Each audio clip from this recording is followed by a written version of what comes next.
ఉదయం లేచిన దగ్గర నుంచి రాత్రి పడుకునే వరకు మనందరికీ కాన్స్టెంట్గా ఉండే ఒక ఆలోచన మాత్రం ఏం వండాలి అని.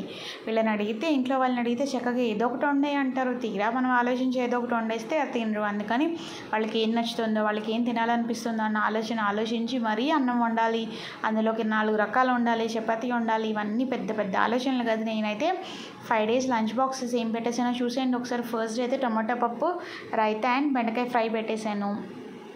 రోజు రైస్ అయితే కామన్ అండి. మేము ఉండడం పూణేలో ఉన్న, మన ఫుడ్ హ్యాబిట్స్ అన్నీ అయితే అక్కడవే. సో నేను నెక్స్ట్ డే అయితే మళ్ళీ పప్పు పెట్టేశాను అండ్ బెండకాయ ఫ్రై పెట్టేశాను అండ్ పికిల్ కూడా వేసానండి. పికిల్ అయితే మా ఇంట్లో కామన్ అనమాట. అండ్ ఫ్రైలు కొంచెం మారుస్తూ ఉంటాను, లేదు ఒక్కొక్కసారి గ్రేవీ కర్రీ పెడితే గ్రేవీ కర్రీనే పెడుతూ ఉంటాను. రైస్ సరిపోదు అనుకుంటూ ఉంటారు చాలామంది, బట్ యాక్చువల్గా ఏంటంటే చపాతీలు కూడా ఉంటాయి ఆఫీస్లో.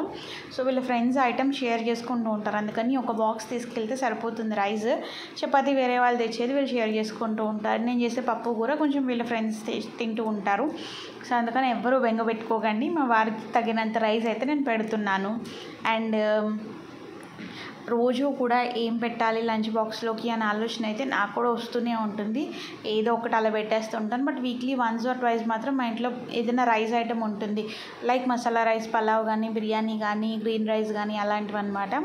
ఫ్రై లాంటివి నాకు ఇష్టమైనవి ఎప్పుడు ఎక్కువ చేసుకుంటూ ఉంటాను. మా వారికి ఇష్టమైనది చేయాలంటే రోజు బంగాళదుంప చేయాలి, అది సాధ్యం కాని పని కదండి. అందుకని ఇంకా మా పాప లంచ్ బాక్స్ చూస్తే మీరైతే కళ్ళు తిరిగి పడిపోతారు, అసలు ఏది తినదు.